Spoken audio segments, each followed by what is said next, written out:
read by Mark Nelson. The Beast with 5 Fingers by William F. Harvey. When I was a little boy, I once went with my father to call on Adrian Borlsover. I played on the floor with the black spaniel, while my father appealed for a subscription. Just before we left, my father said, "Mr. Borlsover, may my son here shake hands with you? It will be a thing to look back upon with pride when he grows to be a man." I came up to the bed on which the old man was lying, and put my hand in his, awed by the still beauty of his face. He spoke to me kindly, and hoped that I should always try to please my father. Then he placed his right hand on my head, and asked for a blessing to rest upon me. "Amen," said my father, and I followed him out of the room, feeling as if I wanted to cry. But my father was in excellent spirits. "That old gentleman, Jim," said he, "is the most wonderful man in the whole town. For 10 years he has been quite blind." "But I saw his eyes," I said. "They were ever so black and shiny. They weren't shut up like Nora's puppies. Can't he see at all?" And so I learnt for the first time that a man might have eyes that looked dark and beautiful and shining without being able to see. "Just like Mrs. Tomlinson has big ears," I said, "and can't hear at all except when Mr. Tomlinson shouts." "Jim," said my father, "it's not right to talk about a lady's ears.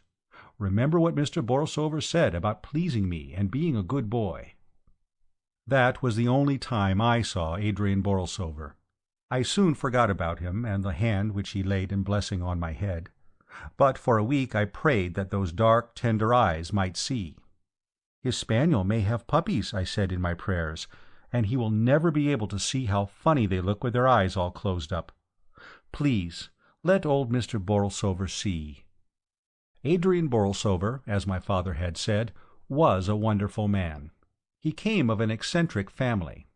Borlsover's sons, for some reason, always seemed to marry very ordinary women, which perhaps accounted for the fact that no Borlsover had been a genius, and only one Borlsover had been mad. But they were great champions of little causes, generous patrons of odd sciences, founders of querulous sects, trustworthy guides to the bypath meadows of erudition. Adrian was an authority on the fertilization of orchids. He had held at one time the family living at Borlsover Conyers, until a congenital weakness of the lungs obliged him to seek a less rigorous climate in the sunny south coast watering-place where I had seen him. Occasionally he would relieve one or other of the local clergy. My father described him as a fine preacher, who gave long and inspiring sermons from what many men would have considered unprofitable texts. "An excellent proof," he would add, "of the truth of the doctrine of direct verbal inspiration." Adrian Borlsover was exceedingly clever with his hands. His penmanship was exquisite. He illustrated all his scientific papers, made his own woodcuts, and carved the reredos that is at present the chief feature of interest in the church at Borlsover Conyers. He had an exceedingly clever knack in cutting silhouettes for young ladies, and paper pigs and cows for little children, and made more than one complicated wind instrument of his own devising. When he was 50 years old, Adrian Borlsover lost his sight. In a wonderfully short time he had adapted himself to the new conditions of life. He quickly learned to read Braille. So marvelous indeed was his sense of touch that he was still able to maintain his interest in botany. The mere passing of his long, supple fingers over a flower was sufficient means for its identification, though occasionally he would use his lips. I have found several letters of his among my father's correspondence. In no case was there anything to show that he was afflicted with blindness, and this in spite of the fact that he exercised undue economy in the spacing of lines. Towards the close of his life, the old man was credited with powers of touch that seemed almost uncanny. It has been said that he could tell at once the color of a ribbon placed between his fingers. My father would neither confirm nor deny the story. Adrian Borlsover was a bachelor. His elder brother George had married late in life, leaving one son, Eustace, who lived in the gloomy Georgian mansion at Borlsover Conyers, where he could work undisturbed in collecting material for his great book on heredity. Like his uncle, he was a remarkable man. The Borlsovers had always been born naturalists, but Eustace possessed in a special degree the power of systematizing his knowledge. He had received his university education in Germany, and then, after postgraduate work in Vienna and Naples, had traveled for 4 years in South America and the East, getting together a huge store of material for a new study into the processes of variation. He lived alone at Borlsover Conyers, with Saunders, his secretary, a man who bore a somewhat dubious reputation in the district, but whose powers as a mathematician, combined with his business abilities, were invaluable to Eustace. Uncle and nephew saw little of each other. The visits of Eustace were confined to a week in the summer or autumn, long weeks that dragged almost as slowly as the bath chair in which the old man was drawn along the sunny sea-front. In their way, the two men were fond of each other, though their intimacy would doubtless have been greater had they shared the same religious views. Adrian held to the old-fashioned evangelical dogmas of his early manhood. His nephew, for many years, had been thinking of embracing Buddhism. Both men possessed, too, the reticence the Borlsovers had always shown, and which their enemies sometimes called hypocrisy. With Adrian it was a reticence as to the things he had left undone, but with Eustace it seemed that the curtain which he was so careful to leave undrawn hid something more than a half-empty chamber. 2 years before his death, Adrian Borlsover developed, unknown to himself, the not uncommon power of automatic writing. Eustace made the discovery by accident. Adrian was sitting reading in bed, the forefinger of his left hand tracing the Braille characters, when his nephew noticed that a pencil the old man held in his right hand was moving slowly along the opposite page. He left his seat in the window and sat down beside the bed. The right hand continued to move, and now he could see plainly that they were letters and words which it was forming. Adrian Borlsover, wrote the hand. Eustace Borlsover, George Borlsover, Francis Borlsover, Sigismund Borlsover, Adrian Borlsover, Eustace Borlsover, Saville Borlsover, B for Borlsover, honesty is the best policy, beautiful Belinda Borlsover. "What a curious nonsense," said Eustace to himself. King George III ascended the throne in 1760, wrote the hand. Crowd, a noun of multitude, a collection of individuals. Adrian Borlsover, Eustace Borlsover. "It seems to me," said his uncle, closing the book, "that you had better make the most of the afternoon sunshine and take your walk now." "I think perhaps I will," Eustace answered as he picked up the volume. "I won't go far, and when I come back I can read to you those articles in Nature about which we were speaking."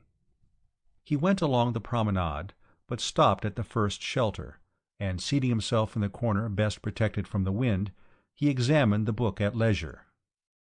Nearly every page was scored with a meaningless jungle of pencil marks, rows of capital letters, short words, long words, complete sentences, copybook tags. The whole thing, in fact, had the appearance of a copybook, and on a more careful scrutiny Eustace thought that there was ample evidence to show that the handwriting at the beginning of the book, good though it was not nearly so good as the handwriting at the end. He left his uncle at the end of October, with a promise to return in early December.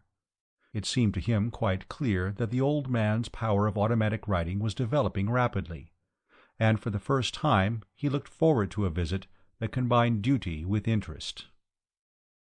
But on his return he was at first disappointed. His uncle, he thought, looked older. He was listless, too, preferring others to read to him and dictating nearly all his letters. Not until the day before he left had Eustace an opportunity of observing Adrian Borlsover's new-found faculty. The old man, propped up in bed on pillows, had sunk into a light sleep. His 2 hands lay on the coverlet, his left hand tightly clasping his right. Eustace took an empty manuscript book and placed a pencil within reach of the fingers of the right hand. They snatched at it eagerly, then dropped the pencil to unloose the left hand from its restraining grasp. "Perhaps to prevent interference I had better hold that hand," said Eustace to himself as he watched the pencil. Almost immediately it began to write. "Blundering Borlsovers, unnecessarily unnatural, extraordinarily eccentric, culpably curious." "Who are you?" asked Eustace in a low voice. "Never you mind," wrote the hand of Adrian. "Is it my uncle who is writing?" "Oh, my prophetic soul, mine uncle." "Is it anyone I know?" "Silly Eustace, you'll see me very soon." "When shall I see you?" "When poor old Adrian's dead." "Where shall I see you?" "Where shall you not?" Instead of speaking his next question, Borlsover wrote it. "What is the time?" The fingers dropped the pencil and moved 3 or 4 times across the paper. Then, picking up the pencil, they wrote, 10 minutes before 4. Put your book away, Eustace. Adrian mustn't find us working at this sort of thing. He doesn't know what to make of it, and I won't have poor old Adrian disturbed.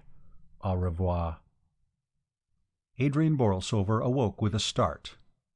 "I've been dreaming again," he said. "Such queer dreams of leaguered cities and forgotten towns. You were mixed up in this one, Eustace, though I can't remember how. Eustace, I want to warn you. Don't walk in doubtful paths. Choose your friends well. Your poor grandfather—" A fit of coughing put an end to what he was saying, but Eustace saw that the hand was still writing. He managed unnoticed to draw the book away. "I'll light the gas," he said, "and ring for tea." On the other side of the bed-curtain he saw the last sentences that had been written. "It's too late, Adrian," he read. "We're friends already, aren't we, Eustace Borlsover?" On the following day Eustace Borlsover left. He thought his uncle looked ill when he said good-bye, and the old man spoke despondently of the failure his life had been. "Nonsense, uncle," said his nephew. "You have got over your difficulties in a way not 1 in 100,000 would have done. Everyone marvels at your splendid perseverance in teaching your hand to take the place of your lost sight. To me it's been a revelation of the possibilities of education." "Education," said his uncle dreamily, as if the word had started a new train of thought. "Education is good so long as you know to whom and for what purpose you give it. But with the lower orders of men, the base and more sordid spirits, I have grave doubts as to its results. Well, good-bye, Eustace. I may not see you again. You are a true Borlsover, with all the Borlsover faults. Marry, Eustace. Marry some good, sensible girl. And if by any chance I don't see you again, my will is at my solicitor's. I've not left you any legacy, because I know you're well provided for, but I thought you might like to have my books. Oh, and there's just one other thing. You know, before the end, people often lose control over themselves and make absurd requests. Don't pay any attention to them, Eustace. Good-bye." And he held out his hand. Eustace took it. It remained in his a fraction of a second longer than he had expected, and gripped him with a virility that was surprising. There was, too, in its touch, a subtle sense of intimacy. "Why, uncle," he said, "I shall see you alive and well for many long years to come." 2 months later, Adrian Borlsover died. Eustace Borlsover was in Naples at the time. He read the obituary notice in the Morning Post on the day announced for the funeral. "Poor old fellow," he said. "I wonder where I shall find room for all his books." The question occurred to him again with greater force when 3 days later he found himself standing in the library at Borlsover Conyers, a huge room built for use, and not for beauty, in the year of Waterloo by a Borlsover who was an ardent admirer of the great Napoleon. It was arranged on the plan of many college libraries, with tall, projecting bookcases forming deep recesses of dusty silence, fit graves for the old hates of forgotten controversy, the dead passions of forgotten lives. At the end of the room, behind the bust of some unknown 18th-century divine, an ugly iron corkscrew stair led to a shelf-lined gallery. Nearly every shelf was full.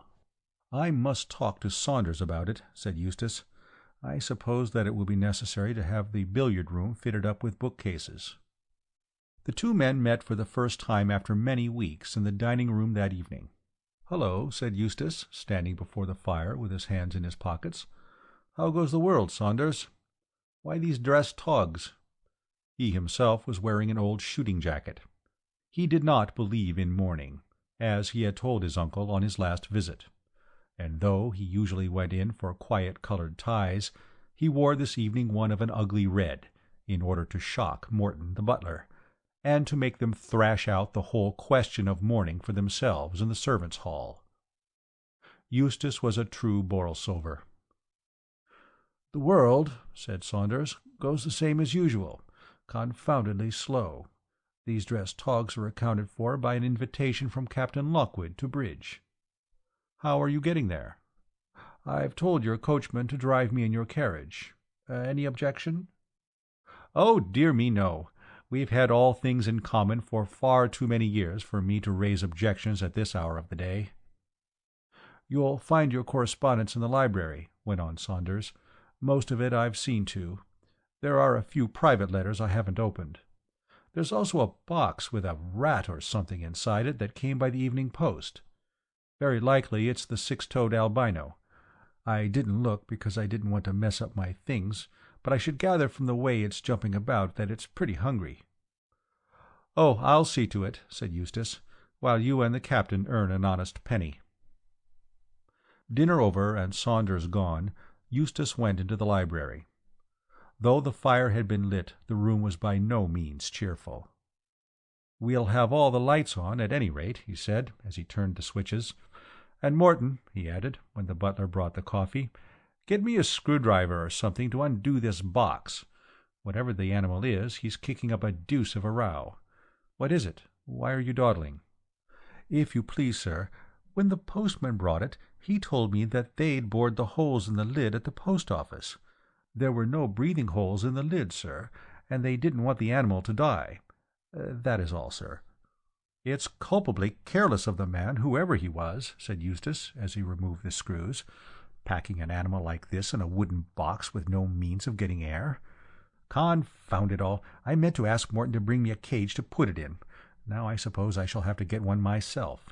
He placed a heavy book on the lid from which the screws had been removed, and went into the billiard-room. As he came back into the library with an empty cage in his hand, he heard the sound of something falling, and then of something scuttling along the floor. "Bother it, the beast's got out. How in the world am I going to find it again in this library?" To search for it did indeed seem hopeless. He tried to follow the sound of the scuttling in one of the recesses where the animal seemed to be running behind the books and the shelves, but it was impossible to locate it. Eustace resolved to go on quietly reading. Very likely the animal might gain confidence and show itself. Saunders seemed to have dealt in his usual methodical manner with most of the correspondence. There were still the private letters. What was that? Two sharp clicks, and the lights in the hideous candelabra that hung from the ceiling suddenly went out. "I wonder if something has gone wrong with the fuse," said Eustace, as he went to the switches by the door. Then he stopped. There was a noise at the other end of the room, as if something was crawling up the iron corkscrew stair. "If it's gone into the gallery," he said, "well and good." He hastily turned on the lights, crossed the room, and climbed up the stair. But he could see nothing. His grandfather had placed a little gate at the top of the stair, so that children could run and romp in the gallery without fear of accident. This Eustace closed, and having considerably narrowed the circle of his search, returned to his desk by the fire. How gloomy the library was! There was no sense of intimacy about the room. The few busts that an 18th-century Borlsover had brought back from the grand tour might have been in keeping in the old library. Here they seemed out of place. They made the room feel cold, in spite of the heavy red damask curtains and the great gilt cornices. With a crash 2 heavy books fell from the gallery to the floor. Then, as Borlsover looked, another, and yet another. "Very well, you'll starve for this, my beauty," he said. "We'll do some little experiments on the metabolism of rats deprived of water. Go on, chuck them down. I think I've got the upper hand." He returned once again to his correspondence. The letter was from the family solicitor. It spoke of his uncle's death and of the valuable collection of books that had been left to him in the will. There was one request, he read, which certainly came as a surprise to me. As you know, Mr. Adrian Borlsover had left instructions that his body was to be buried in as simple a manner as possible at Eastbourne. He expressed a desire that there should be neither wreaths nor flowers of any kind, and hoped that his friends and relatives would not consider it necessary to wear mourning. The day before his death we received a letter cancelling these instructions. He wished his body to be embalmed. He gave us the address of the man we were to employ, Pennifer, Ludgate Hill, with orders that his right hand was to be sent to you, stating that it was at your special request. The other arrangements as to the funeral remained unaltered. "Good Lord," said Eustace, "what in the world was the old boy driving at? And what in the name of all that's holy is that?" Someone was in the gallery. Someone had pulled the cord attached to one of the blinds, and it had rolled up with a snap. Someone must be in the gallery, for a second blind did the same. Someone must be walking round the gallery, for one after the other the blinds sprang up, letting in the moonlight. "I haven't got to the bottom of this yet," said Eustace, "but I will do before the night is very much older," and he hurried up the corkscrew stair. He had just got to the top when the lights went out a second time, and he heard again the scuttling along the floor. Quickly he stole on tiptoe in the dim moonshine in the direction of the noise, feeling as he went for one of the switches. His fingers touched the metal knob at last. He turned on the electric light. About 10 yards in front of him, crawling along the floor, was a man's hand. Eustace stared at it in utter astonishment. It was moving quickly, in the manner of a geometer caterpillar, the fingers humped up one moment, flattened out the next. The thumb appeared to give a crab-like motion to the whole. While he was looking, too surprised to stir, the hand disappeared round the corner. Eustace ran forward. He no longer saw it, but he could hear it as it squeezed its way behind the books on one of the shelves. A heavy volume had been displaced. There was a gap in the row of books where it had got in. In his fear lest it should escape him again, he seized the first book that came to his hand and plugged it into the hole. Then, emptying 2 shelves of their contents, he took the wooden boards and propped them up in front to make his barrier doubly sure. "I wish Saunders was back," he said. "One can't tackle this sort of thing alone." It was after 11, and there seemed little likelihood of Saunders returning before 12. He did not dare to leave the shelf unwatched, even to run downstairs to ring the bell. Morton, the butler, often used to come round about 11 to see that the windows were all fastened, but he might not come. Eustace was thoroughly unstrung. At last he heard steps down below. "Morton!" he shouted. "Morton!" "Sir?" "Has Saunders got back yet?" "Not yet, sir." "Well, bring me some brandy, and hurry up about it. I'm up here in the gallery, you duffer." "Thanks," said Eustace, as he emptied the glass. "Don't go to bed yet, Morton. There are a lot of books that have fallen down by accident. Bring them up and put them back in their shelves." Morton had never seen Borlsover in so talkative a mood as on that night. "Here," said Eustace when the books had been put back and dusted. "You might hold up these boards for me, Morton. The beast in the box got out, and I've been chasing it all over the place." "I think I can hear it chawing at the books, sir. They're not valuable, I hope." "I think that's the carriage, sir. I'll go down and call Mr. Saunders." It seemed to Eustace that he was away for 5 minutes, but it could hardly have been more than 1 when he returned with Saunders. "All right, Morton. You can go now. I'm up here, Saunders." "What's all the row?" asked Saunders, as he lounged forward with his hands in his pockets. The luck had been with him all evening. He was completely satisfied, both with himself and with Captain Lockwood's taste in wines. "What's the matter? You look to me to be in an absolute blue funk." "That old devil of an uncle of mine," began Eustace. "Oh, I can't explain it all. It's his hand that's been playing old Harry all evening. But I've got it cornered behind these books. You've got to help me catch it." "What's up with you, Eustace? What's the game?" "It's no game, you silly idiot. If you don't believe me, take out one of those books and put your hand in there and feel." "All right," said Saunders, "but wait till I've rolled up my sleeve. The accumulated dust of centuries, eh?" He took off his coat, knelt down, and thrust his arm along the shelf. "There's something there, right enough," he said. "It's got a funny, stumpy end to it, whatever it is, and nips like a crab. Ah, no you don't." He pulled his hand out in a flash. "Shove in a book quickly. Now it can't get out." "What was it?" asked Eustace. "It was something that wanted very much to get a hold of me. I felt what seemed like a thumb and forefinger. Give me some brandy." "How are we to get it out of there?" "What about a landing net?" "No good. It would be too smart for us. I tell you, Saunders, it can cover the ground far faster than I can walk. But I think I see how we can manage it. The 2 books at the end of the shelf are big ones that go right back against the wall. The others are very thin. I'll take out one at a time, and you slide the rest along until we have it squashed between the end 2. It certainly seemed to be the best plan. One by one, as they took out the books, the space behind grew smaller and smaller.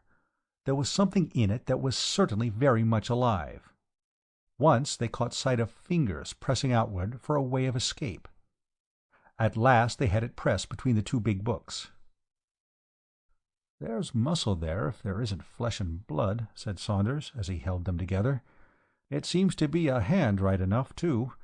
I suppose this is a sort of infectious hallucination. I've read about such cases before." "Infectious fiddlesticks," said Eustace, his face white with anger. "Bring the thing downstairs. We'll get it back into the box." It was not altogether easy, but they were successful at last. "Drive in the screws," said Eustace. "We won't run any risks. Put the box in this old desk of mine. There's nothing in it that I want. Here's the key. Thank goodness there's nothing wrong with the lock." "Quite a lively evening," said Saunders. "Now let's hear more about your uncle." They sat up together until early morning. Saunders had no desire for sleep. Eustace was trying to explain and to forget, to conceal from himself a fear that he had never felt before, the fear of walking alone down the long corridor to his bedroom. "Whatever it was," said Eustace to Saunders on the following morning, "I propose that we drop the subject. There's nothing to keep us here for the next 10 days. We'll motor up to the lakes and get some climbing." "And see nobody all day, and sit bored to death with each other every night? Not for me, thanks. Why not run up to town? Run's the exact word in this case, isn't it? We're both in such a blessed funk. Pull yourself together, Eustace, and let's have another look at the hand." "As you like," said Eustace. "There's the key." They went into the library and opened the desk. The box was as they had left it the previous night. "What are you waiting for?" asked Eustace. "I am waiting for you to volunteer to open the lid. However, since you seem to funk it, allow me.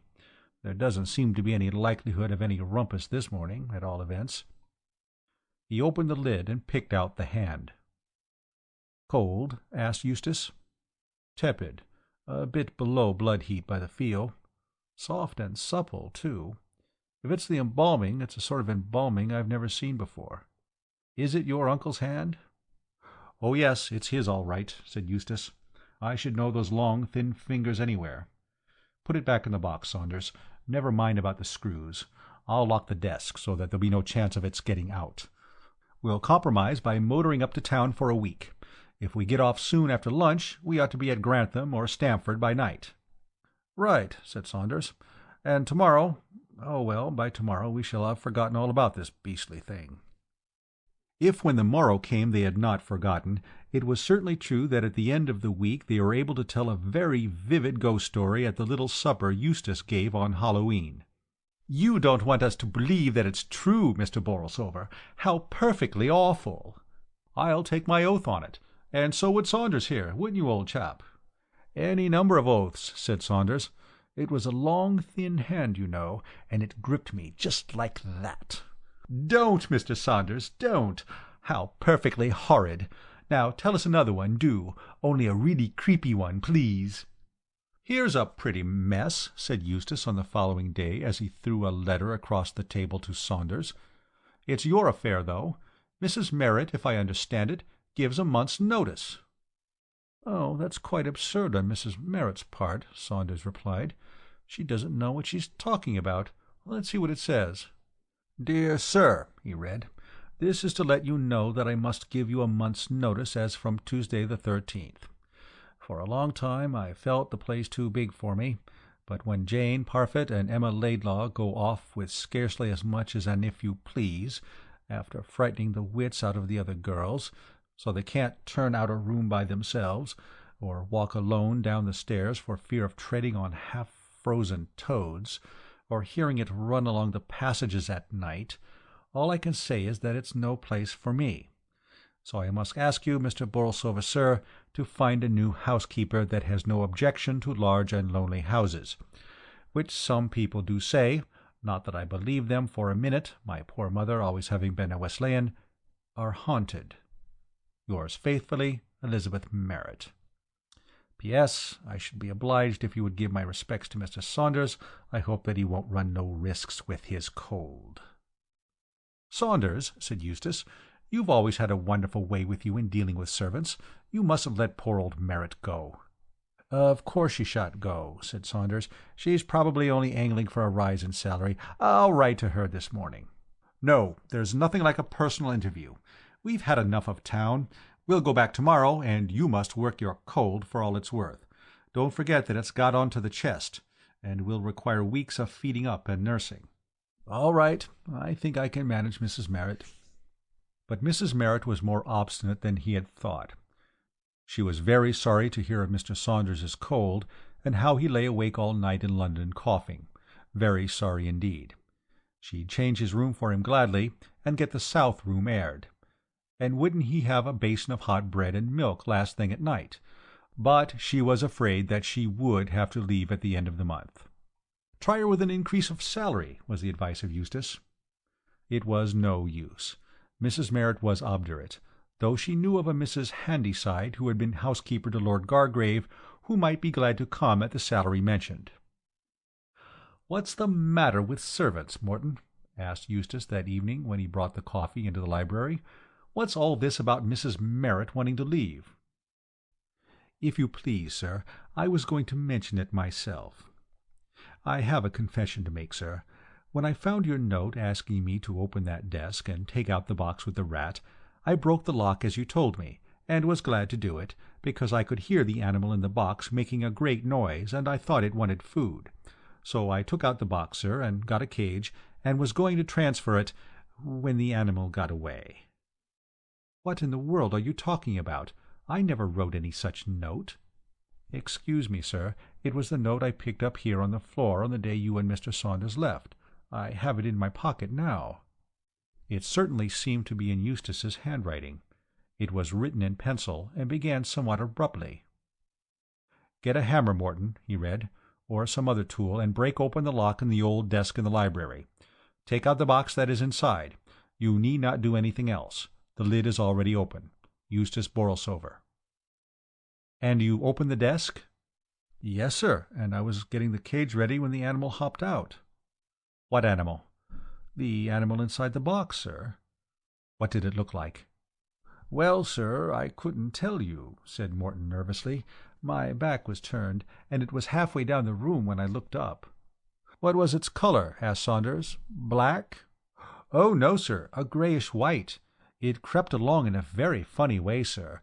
I don't think it had a tail." "What did you do then?" "I tried to catch it, but it was no use. So I set the rat traps and kept the library shut. Then that girl Emma Laidlaw left the door open when she was cleaning, and I think it must have escaped." "And you think it was the animal that's been frightening the maids?" "Well, no, sir, not quite. They said it was—you'll excuse me, sir—a hand that they saw. Emma trod on it once at the bottom of the stairs. She thought then it was a half-frozen toad, only white. And then Parfit was washing up the dishes in the scullery. She wasn't thinking about anything in particular. It was close on dusk. She was taking her hands out of the water and was drying them absent-minded-like on the roller towel, when she found that she was drying someone else's hand as well, only colder than hers." "What nonsense!" exclaimed Saunders. "Exactly, sir. That's what I told her, but we couldn't get her to stop." "You don't believe all this?" said Eustace, turning suddenly towards the butler. "Me, sir? Oh, no, sir. I've not seen anything." "Nor heard anything?" "Well, sir, if you must know, the bells do ring at odd times, and there's nobody there when we go. And when we go round to draw the blinds of a night, there's often as not somebody's been there before us. But, as I says to Mrs. Merritt, a young monkey might do wonderful things, and we all know that Mr. Borlsover has had some strange animals about the place." "Very well, Morton, that will do." "What do you make of it?" asked Saunders when they were alone. "I mean of the letter he said you wrote." "Oh, that's simple enough," said Eustace. "See the paper it's written on? I stopped using that years ago, but there were a few odd sheets and envelopes left in the old desk. We never fastened up the lid of the box before locking it in. The hand got out, found a pencil, wrote this note, and shoved it through the crack onto the floor where Morton found it. That's plain as daylight." "But the hand couldn't write." "Couldn't it? You've not seen it do the things I've seen." And he told Saunders more of what had happened at Eastbourne. "Well," said Saunders, "in that case we have had at least an explanation of the legacy. It was the hand which wrote unknown to your uncle that letter to your solicitor, bequeathing itself to you. Your uncle had no more to do with that request than I. In fact, it would seem that he had had some idea of this automatic writing, and feared it." "Then, if it's not my uncle, what is it?" "I suppose some people might say that a disembodied spirit had got your uncle to educate and prepare a little body for it, and now it's got into that little body and is off on its own." "Well, what are we to do?" "We'll keep our eyes open," said Saunders, "and try to catch it. If we can't do that, we shall have to wait till the bally clockwork runs down. After all, if it's flesh and blood, it can't live forever." For 2 days nothing happened. Then Saunders saw it sliding down the banister in the hall. He was taken unawares, and lost a full second before he started in pursuit, only to find that the thing had escaped him. 3 days later, Eustace, writing alone in the library at night, saw it sitting on an open book at the other end of the room. The fingers crept over the page, feeling the print as if it were reading. But before he had time to get up from the seat, it had taken the alarm and was pulling itself up the curtains. Eustace watched it grimly as it hung on to the cornice with 3 fingers, flicking thumb and forefinger at him in an expression of scornful derision. "I know what I'll do," he said. "If I only get it into the open, I'll set the dogs onto it." He spoke to Saunders of the suggestion. "That's a jolly good idea," he said. "Only we won't wait till we find it out of doors. We'll get the dogs. There are the 2 terriers, and the underkeeper's Irish mongrel that's on to rats like a flash. Your spaniel has not got spirit enough for this sort of game." They brought the dogs into the house, and the keeper's Irish mongrel chewed up the slippers, and the terriers tripped up Morton as he waited at table. But all 3 were welcome. Even false security is better than no security at all. For a fortnight nothing happened. Then the hand was caught, not by the dogs, but by Mrs. Merritt's grey parrot. The bird was in the habit of periodically removing the pins that kept its seed and water tins in place, and of escaping through the holes in the side of the cage. When once at liberty, Peter would show no inclination to return, and would often be about the house for days. Now, after 6 consecutive weeks of captivity, Peter had again discovered a new means of unloosing his bolts, and was at large, exploring the tapestried forests of the curtains and singing songs in praise of liberty from cornice and picture rail. "It's no use your trying to catch him," said Eustace to Mrs. Merritt, as she came into the study one afternoon towards dusk with a step-ladder. "You'd much better leave Peter alone. Starve him into surrender, Mrs. Merritt, and don't leave bananas and seed about for him to peck at when he fancies he's hungry. You're far too soft-hearted." "Well, sir, I see he's right out of reach now on that picture rail, so if you wouldn't mind closing the door, sir, when you leave the room, I'll bring his cage in tonight and put some meat inside. He's that fond of meat, though it does make him pull out his feathers to suck the quills. They do say that if you cook—" "Never mind, Mrs. Merritt," said Eustace, who was busy writing. "That will do. I'll keep an eye on the bird." There was silence in the room, unbroken but for the continuous whisper of his pen. "Scratch poor Peter," said the bird. "Scratch poor old Peter." "Be quiet, you beastly bird." "Poor old Peter, scratch poor Peter, do." "I'm more likely to wring your neck if I get hold of you." He looked up at the picture rail, and there was the hand holding on to a hook with 3 fingers, and slowly scratching the head of the parrot with the 4th. Eustace ran to the bell and pressed it hard, then across to the window, which he closed with a bang. Frightened by the noise, the parrot shook its wings preparatory to flight, and as it did so, the fingers of the hand got hold of it by the throat. There was a shrill scream from Peter as he fluttered across the room, wheeling round in circles that ever descended, borne down under the weight that clung to him. The bird dropped at last quite suddenly, and Eustace saw fingers and feathers rolled into an inextricable mass on the floor. The struggle abruptly ceased as finger and thumb squeezed the neck. The bird's eyes rolled up to show the whites, and there was a faint, half-choked gurgle. But before the fingers had time to loose their hold, Eustace had them in his own. "Send Mr. Saunders here at once," he said to the maid who came in to answer the bell. "Tell him I want him immediately." Then he went with the hand to the fire. There was a ragged gash across the back where the bird's beak had torn it, but no blood oozed from the wound. He noticed with disgust that the nails had grown long and discolored. "I'll burn the beastly thing," he said. But he could not burn it. He tried to throw it into the flames, but his own hands, as if restrained by some old primitive feeling, would not let him. And so Saunders found him, pale and irresolute, with the hand still clasped tightly in his fingers. "I've got it, at last," he said in a tone of triumph. "Good. Let's have a look at it." "Not when it's loose. Get me some nails and a hammer and a board of some sort." "Can you hold it all right?" "Yes, the thing's quite limp. Tired out with throttling poor old Peter, I should say." "And now," said Saunders when he returned with the things, "what are we going to do?" "Drive a nail through it at first so that it can't get away. Then we can take our time over examining it." "Do it yourself," said Saunders. "I don't mind helping you with guinea pigs occasionally when there's something to be learned, partly because I don't fear a guinea pig's revenge. This thing's different." "All right, you miserable skunk. I won't forget the way you've stood by me." He took up a nail, and before Saunders had realized what he was doing, had driven it through the hand, deep into the board. "Oh, my aunt!" he giggled hysterically. "Look at it now!" For the hand was writhing in agonized contortions, squirming and wriggling upon the nail like a worm upon the hook. "Well," said Saunders, "you've done it now. I'll leave you to examine it." "Don't go, in heaven's name! Cover it up, man, cover it up! Shove a cloth over it. Here!" And he pulled off the antimacassar from the back of the chair and wrapped the board in it. "Now, get the keys from my pocket and open the safe. Chuck the other things out. Oh, Lord, it's getting itself into frightful knots. And open it quick." He threw the thing in and banged the door. "We'll keep it there till it dies," he said. "May I burn in hell if I ever open the door of that safe again."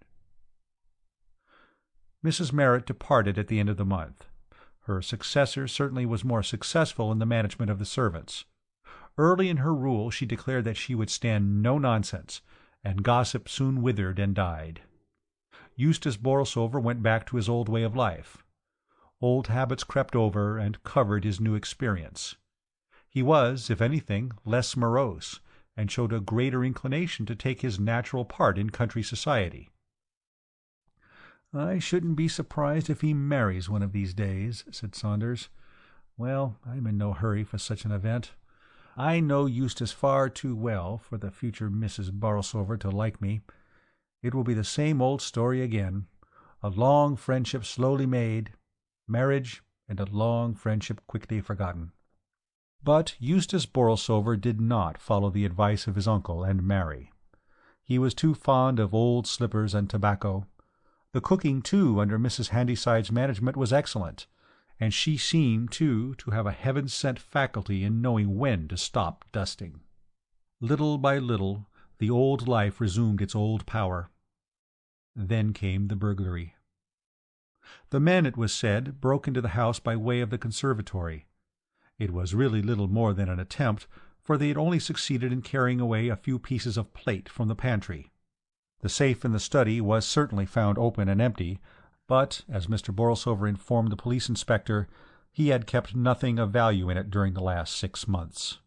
"Then you're lucky in getting off so easily, sir," the man replied. "By the way they have gone about their business, I should say they were experienced cracksmen. They must have caught the alarm when they were just beginning their evening's work." "Yes," said Eustace, "I suppose I am lucky." "I have no doubt," said the inspector, "that we shall be able to trace the men. I've said that they must have been old hands at the game. The way they got in and opened the safe shows that. But there's one thing that puzzles me. One of them was careless enough not to wear gloves, and I'm bothered if I know what he was trying to do. I've traced his finger marks on the new varnish on the window sashes in every one of the downstairs rooms. They're very distinct ones, too." "Right hand, or left, or both?" asked Eustace. "Oh, right every time. That's the funny thing. He must have been a foolhardy fellow, and I rather think it was him that wrote that." He took a slip of paper from his pocket. "That's what he wrote, sir. I've got out, Eustace Borlsover, but I'll be back before long. Some jailbird just escaped, I suppose. It will make it all the easier for us to trace him. Do you know the writing, sir?" "No," said Eustace. "It's not the writing of anyone I know." "I'm not going to stay here any longer," said Eustace to Saunders at luncheon. "I've got on far better during the last 6 months than ever I expected, but I'm not going to run the risk of seeing that thing again. I shall go up to town this afternoon. Get Morton to put my things together and join me in the car at Brighton on the day after tomorrow. And bring the proofs of those 2 papers with you. We'll run over them together." "How long are you going to be away?" "I can't say for certain, but be prepared to stay for some time. We've stuck to work pretty closely through the summer, and I, for one, need a holiday. I'll engage rooms at Brighton. You'll find it best to break the journey at Hitchin. I'll wire to you there at the Crown to tell you the Brighton address." The house he chose at Brighton was in a terrace. He had been there before. It was kept by his old college gyp, a man of discreet silence, who was admirably partnered by an excellent cook. The rooms were on the first floor. The 2 bedrooms were at the back, and opened out of each other. "Saunders can have the smaller one, though it is the only one with a fireplace," he said. "I'll stick to the larger of the 2, since it's got a bathroom adjoining. I wonder what time he'll arrive with the car." Saunders came about 7, cold and cross and dirty. "We'll light the fire in the dining-room," said Eustace, "and get Prince to unpack some of the things while we are at dinner. Oh, what were the roads like?" "Rotten. Swimming with mud, and a beastly cold wind against us all day. And this is July. Dear old England." "Yes," said Eustace, "I think we might do worse than leave dear old England for a few months." They turned in soon after 12. "You oughtn't to feel cold, Saunders," said Eustace, "when you can afford to sport a great catskin-lined coat like this. You do yourself very well, all things considered. Look at those gloves, for instance. Who could possibly feel cold when wearing them? They were far too clumsy, though, for driving. Try them on and see." And he tossed them through the door onto Eustace's bed, and went on unpacking. A minute later he heard a shrill cry of terror. "Oh, Lord!" he heard. "It's in the glove! Quick, Saunders, quick!" Then came a smacking thud. Eustace had thrown it from him. "I've chucked it into the bathroom," he gasped. "It's hit the wall and fallen into the bath. Come now if you want to help."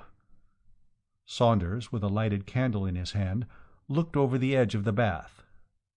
There it was, old and maimed, dumb and blind, with a ragged hole in the middle, crawling, staggering, trying to creep up the slippery sides, only to fall back helpless.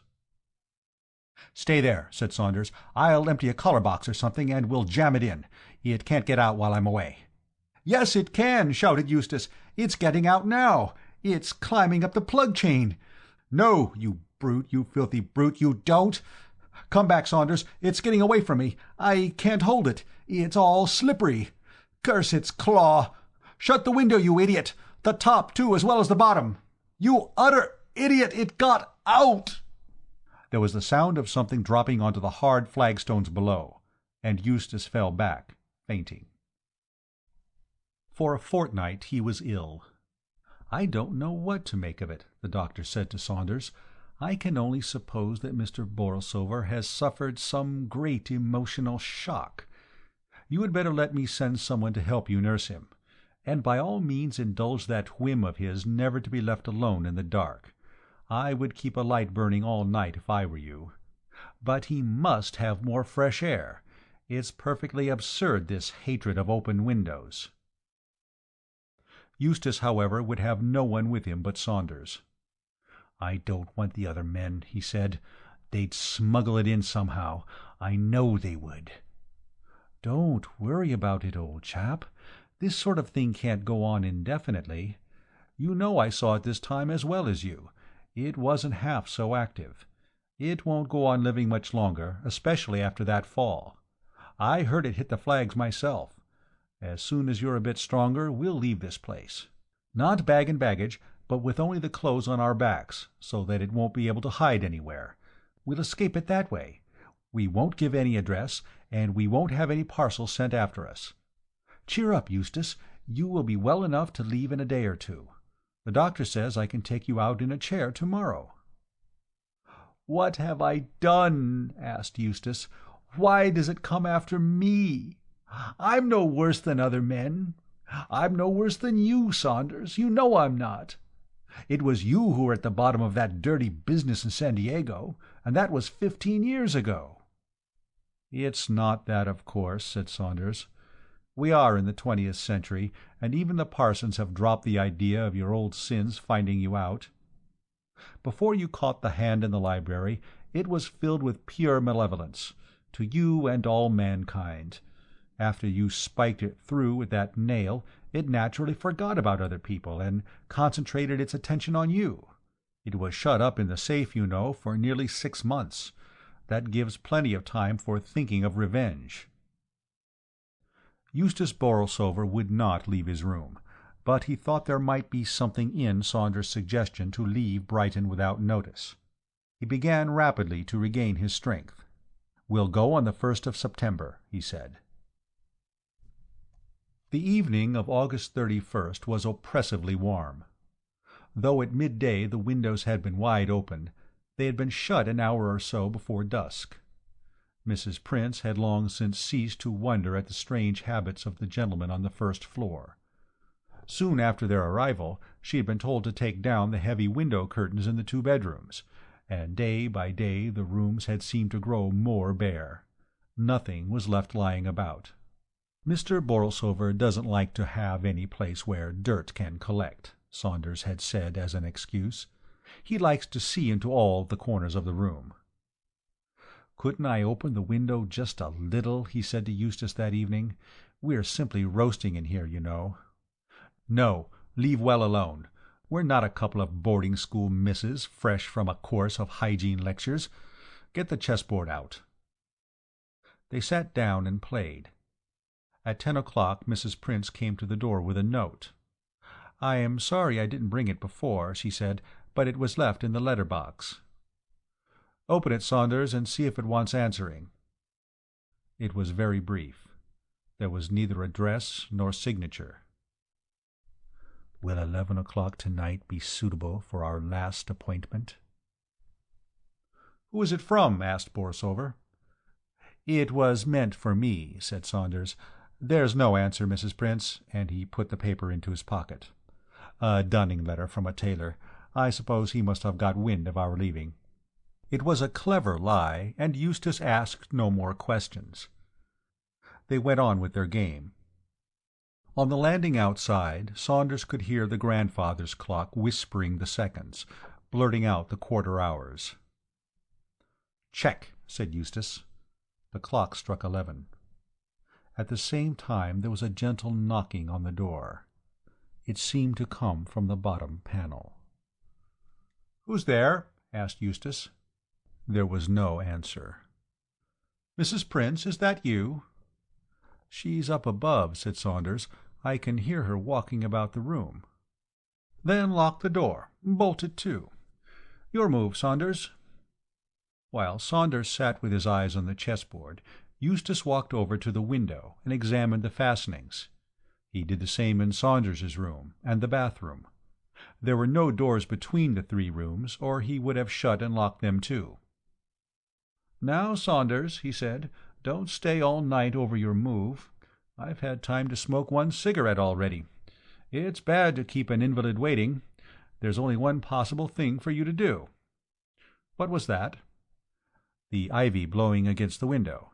There, it's your move now, Eustace." "It wasn't the ivy, you idiot. It was someone tapping at the window." And he pulled up the blind. On the outer side of the window, clinging to the sash, was the hand. "What is that it's holding?" "It's a pocket-knife. It's going to try to open the window by pushing back the fastener with the blade." "Well, let it try," said Eustace.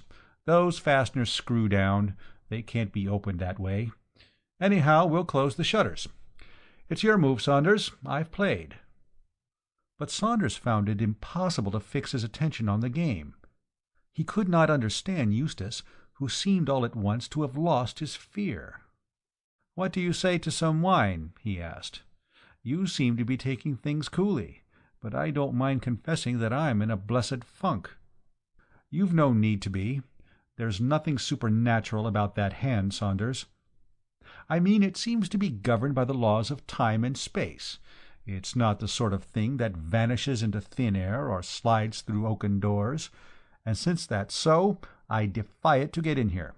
We'll leave the place in the morning. I, for one, have bottomed the depths of fear. Fill your glass, man. The windows are all shuttered, the door is locked and bolted. Pledge me my Uncle Adrian. Drink, man. What are you waiting for?" Saunders was standing with his glass half raised. "It can get in," he said hoarsely. "It can get in. We've forgotten. There's the fireplace in my bedroom. It will come down the chimney." "Quick," said Eustace as he rushed into the other room. "We haven't a minute to lose. What can we do? Light the fire, Saunders. Give me a match, quick." "They must be all in the other room. I'll get them." "Hurry, man, for goodness' sake. Look in the bookcase. Look in the bathroom. Here, come and stand here. I'll look." "Be quick," shouted Saunders. "I can hear something." "Then plug a sheet from your bed up the chimney. No, here's a match." He found one at last that had slipped into a crack in the floor. "Is the fire laid? Good. But it may not burn. I know. The oil from that old reading lamp and this cotton wool. Now the match. Quick. Pull the sheet away, you fool. We don't want it now." There was a great roar from the grate as the flame shot up. Saunders had been a fraction of a second too late with the sheet. The oil had fallen onto it. It, too, was burning. "The whole place will be on fire," cried Eustace as he tried to beat out the flames with a blanket. "It's no good. I can't manage it. You must open the door, Saunders, and get help." Saunders ran to the door and fumbled with the bolts. The key was stiff in the lock. "Hurry!" shouted Eustace. "The whole place is ablaze!" The key turned in the lock at last. For half a second Saunders stopped to look back. Afterwards he could never be quite sure as to what he had seen, but at the time he thought that something black and charred was creeping slowly, very slowly from the mass of flames towards Eustace Borlsover. For a moment he thought of returning to his friend, but the noise and the smell of the burning sent him running down the passage, crying, "Fire! Fire!" He rushed to the telephone to summon help, and then back to the bathroom — he should have thought of that before — for water. As he burst open the bedroom door there came a scream of terror which ended suddenly, and then the sound of a heavy fall. This is the story which I heard on successive Saturday evenings from the senior mathematical master at a second-rate suburban school. For Saunders has had to earn a living in a way which other men might reckon less congenial than his old manner of life. I had mentioned by chance the name of Adrian Borlsover, and wondered at the time why he changed the conversation with such unusual abruptness. A week later Saunders began to tell me something of his own story, sordid enough, though shielded with reserve I could well understand, for it had to cover not only his failings, but those of a dead friend. Of the final tragedy he was at first especially loath to speak, and it was only gradually that I was able to piece together the narrative of the preceding pages. Saunders was reluctant to draw any conclusions. At one time he thought that the fingered beast had been animated by the spirit of Sigismund Borlsover, a sinister 18th-century ancestor, who, according to legend, built and worshipped in the ugly pagan temple that overlooked the lake. At another time Saunders believed the spirit to belong to a man whom Eustace had once employed as a laboratory assistant. A black-haired, spiteful little brute, he said, who died cursing his doctor because the fellow couldn't help him to live to settle some paltry score with Borlsover. From the point of view of direct contemporary evidence, Saunders's story is practically uncorroborated. All the letters mentioned in the narrative were destroyed, with the exception of the last note which Eustace received, or rather which he would have received had not Saunders intercepted it. That I have seen myself. The handwriting was thin and shaky, the handwriting of an old man. I remember the Greek E was used in appointment. A little thing that amused me at the time was that Saunders seemed to keep the note pressed between the pages of his Bible. I had seen Adrian Borlsover once. Saunders I learnt to know well. It was by chance, however, and not by design, that I met a third person of the story, Morton the butler. Saunders and I were walking in the zoological gardens one Sunday afternoon, when he called my attention to an old man who was standing before the door of the reptile house. "Why, Morton," he said, clapping him on the back, "how is the world treating you?" "Poorly, Mr. Saunders," said the old fellow, though his face lighted up at the greeting. "The winters drag terribly nowadays. They don't seem no summers or springs." "You haven't found what you're looking for, I suppose?" "No, sir, not yet, but I shall do some day. I always told them that Mr. Borlsover kept some queer animals." "And what is he looking for?" I asked when we parted from him. "A beast with 5 fingers," said Saunders. "This afternoon, since he has been in the reptile house, I suppose it will be a reptile with a hand. Next week it will be a monkey with practically no body. The poor old chap is a born materialist." "It's a queer coincidence, by the way, that you should have known Adrian Borlsover, and that you should have received a blessing at his hand. Has it brought you any luck?" "No," I answered slowly, as I looked back over a life of inconspicuous failure. "I don't think it has. It was his right hand, you know."